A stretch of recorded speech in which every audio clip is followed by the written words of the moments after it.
Mark chapter 2 na tayo. Galing. Thank you Lord sa consistency. Sana tuloy-tuloy.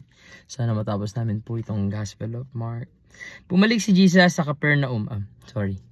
Mark chapter 2 verse 1 hanggang 12. Bumalik si Jesus sa Capernaum pagkatapos ng ilang araw at kumalat ang balita na nasa bahay siya.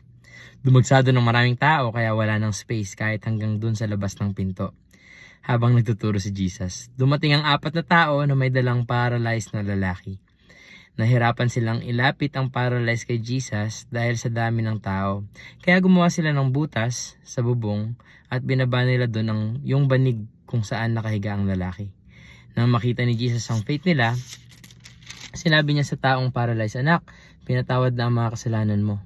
Narinig yun ng mga teachers ng law na nandun, kaya sinabi nila sa sarili nila, "Grabe, pang-iinsulto ito sa Diyos. Paano niya nasasabi yun? Di ba Diyos lang ang pwede magpatawad ng mga kasalanan?" Nalaman agad ni Jesus ang iniisip ng mga teachers ng law. Kaya sinabi niya sa kanila, "Bakit ganyan kayo mag-isip? Alin ba ang mas madaling sabihin sa paralyzed? Pinatawad na ang mga kasalanan mo o tumayo ka? Kunin mo ang banig mo at lumakad ka. Papatunayan ko sa inyong may kapangyarihan ang Son of Man na magpatawad ng kasalanan dito sa lupa." Sinabi ni Jesus sa paralyzed, "Sinasabi ko sa iyo, tumayo ka. Kunin mo ang banig mo at umuwi ka na." Tumayo agad ang lalaki. Kinuha ang banig niya at umalis. Bumalib ang lahat ng nandun at nagpuri sila sa Diyos. Sinabi nila, "Wow, grabe, ngayon lang kami nakakita ng ganito." Another miracle, no? Chapter 2 na. Congrats. Chapter 2 na. Hindi ko in-expect Makaya ko siya. Pero yun, I think I'm really back. Yay. So, this was after na magpagaling siya ng ketongin. May pinagaling siyang ketongin. And then, bumalik si Jesus sa Capernaum pagkatapos ng ilang araw. So, may ilang araw na lumipas. At kumalat ang balita na nasa bahay siya. So nalaman ng tao na nasa bahay siya, dumagsa tuloy ang maraming tao kaya wala ng space. Kahit hanggang dun sa labas ng pinto habang nagtuturo si Jesus. Dumating ang 4 na tao na may dalang paralyzed na lalaki. Nahirapan silang ilapit ang paralyzed kay Jesus. Dahil sa dami ng tao kaya gumawa sila ng butas sa bubong at binaba nila doon yung banig kung saan nakahiga ang lalaki. Gusto ko to nung pre-preach to ni Pastor Ariel back in the days where nasa G12 Church pa ako. Basagin ng bubong.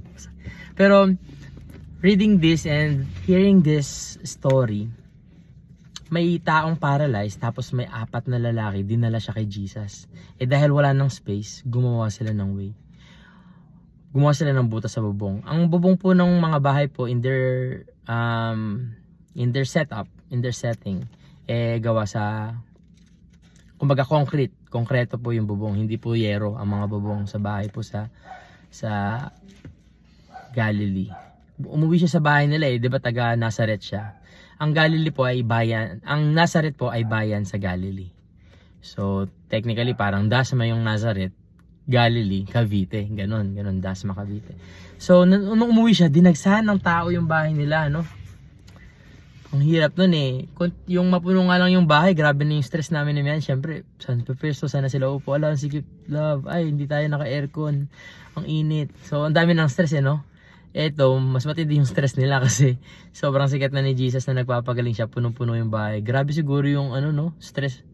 Yung pagod, tapos siyempre yung worry, alalahanin na puno ng tao, wala nang mapwestuhan. Ang mga na-stressor niyan, yung mga asawa mga nanay. Si Nanay Mary, yung nanay ni Jesus, si Mary. Tapos yung mga follower, 'di ba? Si Pedro may asawa. Meron lang kasi sa culture nila hindi binabanggit yung pangalan ng babae. Pero dahil may asawa si Pedro, kung may anak sila, probably nasa bahay 'yun. Pero kung wala silang anak, siguro kasama 'yun ni Pedro. Or kung hindi man, baka may trabaho din yung asawa niya, may family business na gumagawa ng pabango or gumagawa ng alak, gawa sa juice. So maraming pwedeng mangyari, no? So yung sabi ko kagabi na try nyo panoorin yung Chosen. Yun, syempre subjective pa rin yun. Kailangan ibangga nyo pa rin kung talaga bang nasa Bible. Kasi medyo overboard, nag-sharing kami ni Kuya Router one time. Medyo overboard yung may namatay na fiancé si Thomas. Medyo, kung something kasing may namatay na fiancé si Thomas, most likely dapat nasa gospel yun. Pero tingin ko naman, artistically, the director or the writer, Pastor Jennings, is trying to Jennings, tama ba? Dallas Jenkins. Basta yun, yung gumawa nun, naggumawa lang siya ng character wherein people who have suffered loss could relate to. So, yun yung tingin kong purpose niya in doing that. And malinaw naman nilang sinasabi that this is a fictional series. Kasi nga, no one could confirm the exact happenings. Kasi ang tagal po ng panahon lumipas. 2,000 years ago na po yung kanila pong sinusubukang i-depict na istorya. Ang meron tayo ay Bible, Dead Sea Scrolls, and a lot of scriptures who could, and then the history books or history records na pwede nating pagbangga-banggain. Pero yun lang, no one could really depict what really happened back then. Pero I'm really thankful for The Chosen kasi to make like a production that big, it's really commendable. Syempre nga nanonood nga ako ng Game of Thrones di ba? Tapos Chosen di ko pa nonoorin porket hindi lang siya biblically sound. Normal yun kasi art Kapag art, hindi mo pwedeng sabihin yung art sa demonyo yan. Hindi, wag mo ibigay sa demonyo, please lang.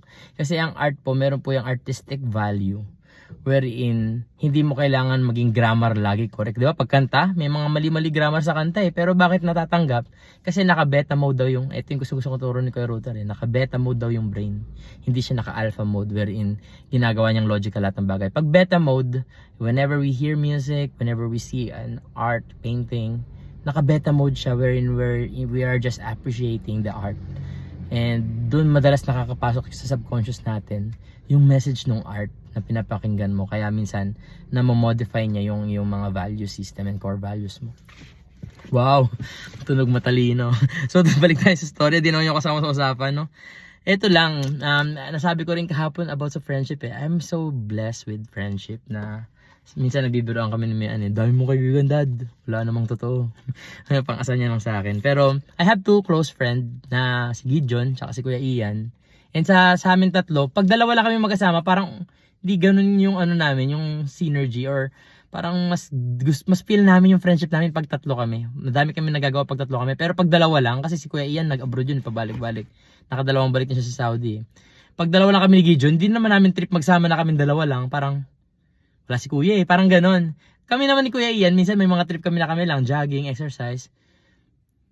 Enjoy namin yun, masaya kami. Pero iba pa rin pag tatlo talaga. So, and these two friends, ito yung tinutukoy ko nun na aakit lang yan ng kwarto. Pag nalaman nilang di ako okay, kaya nila akong akitin, pasukin sa kwarto, tapos hihigaan lang nila ako dun, katabin sa kama, sa kutsyon, wala pang kama. Tapos yayakapin, and walang walang issue sa amin yun. Kasi mula pagkabata kami na yung magtatropa. Nagduduguan na nga kami ni Gideon. Pag nag-aaway kami ni Gideon, nagsasapakan kami yan hanggang magkadugo-dugo. Tapos susumbong lang siya kay Mami Snooki. So basta, I'm blessed with two friends and you don't need a lot. You need real friends. And yung trio namin, may tawag pa nga yung Tres Dongis Sabi ni Kuya Ryan, ano yan? Self-glory? May pa-title pa kayo. Pero yun, basta, these friends are really close to me and they're really dear to me. Sobrang, nung pinanood ko nga yung video na na-record ko kagabi, parang parang mahal ko pala yung tropa ko. Pero yun, this is about friendship. Imagine, if you're in a circle of friends like this, kahit paralyzed na siya, di ba kung paralyzed ka na, hopeless ka na, paano ka pupunta kay Jesus? Kahit alam mong may nagpapagaling, paano ka pupunta, paralyzed ka? Good thing, meron siyang 4 na kaibigan na handa siyang dalhin. And itong kaibigan na to na 4, kung isa lang siguro yun, iba kasi nagagawa pag marami kayo nagta times 4 yung tapang, nagta times 4, diba 4 sila kaya times 4. Nagta times 4 yung tapang, nagta times 4 yung kapal ng mukha, diba? Pansin mo pag group of people, ang iingay niyan sa kainan, minsan nakaka-bad trip nga minsan Hoy, public place to, okay maingay, diba? Pero di mo sila mapipigilan kasi nga nagdodoble yung yabang, yung tapang, yung kapal ng mukha kapag may kasamang kaibigan. And this 4, siguro kung dalawa lang yung nagbuhat dun sa sa paralyze, umatras na sila, ang daming tao boy, di kasya. Dahil 4 sila, siguro dun sa isa sa 4, di boy, dahil natin sa bubong. Dinaan nila sa bubong, tapos pagdating sa bubong, ayun na yung tubig. Wait lang At ayan na nga. So dumating po yung tubig delivery. So yung iba sabi nila, lagi kang umaalis, araw-araw ko nasa kotse. Kasi araw-araw daw ako nasa kotse. Hindi po. Hindi po ako lagi-lagi umaalis. Minsan lang po. Ang trabaho ko po madalas computer kaharap. Dito lang po ako nagre-record sa kotse kasi acoustically, this is nice. Diba? I sound good here, bro. So balik tayo, no? Because buti na lang nakatako. Grabe yung energy ko. Pinanood ko muna bago ko tinuloy. Ang taas ng energy. So, tsaka ang taas din ng buhok ko. Friendship is really great. It's good to have good friends. It's good to be around good people. And nangyari nga sa paralyzed, kahit na paralyzed siya, sa sarili niya, it's hopeless kasi di siya makakapunta dun sa nagpapagaling eh. Dahil may kaibigan siya, dinala siya nung 4 niyang kaibigan. Itinawid dun sa crowd of people kasi punong-puno ngayon yung place eh, ng tao. Si Jesus pagaling ng pagaling. Galing, no? Paano kaya magpagaling si Jesus that time, no? Naniniwala ko hindi yun malabenihin na pinapaypayan lang ng gano'n tapos gumagaling. Wala lang. Ay, sorry Lord. Mockery ba to? Hindi naman. Benhin is a good person, I guess. Pero na-divorce, no? Nasira yung dahil sa divorce. Pero yun, hindi natin siya kilala personally and I don't wanna go over there. Pero siguro pag nagpapagaling siya, one by one, so that the person could really feel he or she exist. Alam nyo, sa panahon natin ngayon, one of the main issue people are facing is the issue of existence. Like, there is this parang feeling mo you're just one face among many people and parang wala kang bilang, parang wala kang kwenta. Parang yung ganito paralyzed. Kapag paralyzed ka, wala kang kwenta, technically speaking. Wala ka talagang kwenta. Kasi paralyzed ka eh. Pero, hindi ka sure. Hindi ka sure na wala kang kwenta. For those friends, para sa paralyzed, blessing sa kanya yung friend. Blessed si paralyzed ng 4 friends who did what they did. Who brought him to Jesus. Pero yung 4 friends na yun, they are blessed with a paralyzed friend. Kuya, paano naging blessed sila with a paralyzed friend? Minsan may mga kaibigan tayo na they are not in the good place. Parang wala silang ambag, pero they are still a blessing. Alam mo ba naging purpose nung 4 na magkaibigan na yun? Yung kaibigan. Hindi naman ibig sabihin yun na yung purpose nila all their lives. Pero at this moment, it's a pivotal moment wherein matcha-challenge yung faith nila, matcha-challenge yung kanilang pagtsatsaga, matcha-challenge yung kanilang creativity, how to do this, and matcha-challenge dun yung pagiging magkaibigan nila sa isa't isa. And for me, I really believe that the paralyzed man is a blessing for these 4 friends. Bali 5 pala sila, no? Mala A1 pala to. Uy, batang 90s, A1. 5 silang magkakaibigan. And dun sa 4, they are blessed with a purpose. Na in one point of their life, they have a purpose na napaka-noble, napakaganda, and dun ka, nasulat siya into eternity. Diba sabi ni Jesus, lahat mawawala. Pero kahit isang tuldok, hindi mawawala sa salita ng galing sa Kanya. And tayo hanggang ngayon, 2,000 years ago na, binabasa at inaaral pa rin natin tong 4 friends. Wala silang pangalan. Parang si Glock 9, walang apelido. Pero these 4 friends, they go through the obstacles, they pass through the obstacles, and they reach Jesus. Ikaw, ano yung kaya mong lampasan, tawirin para makarating kay Jesus? Diba? Maganda pala pamunas tong dry, carbon, ano ba to? Microfiber. Lakas maka-absorb ng pawis eh. Basang-basa na po kasi yung pawis ko, galing kasi ako ng gym. So yun lang, I will leave you with that question. Ano yung kaya mong lampasan, tawirin, just to get to Jesus?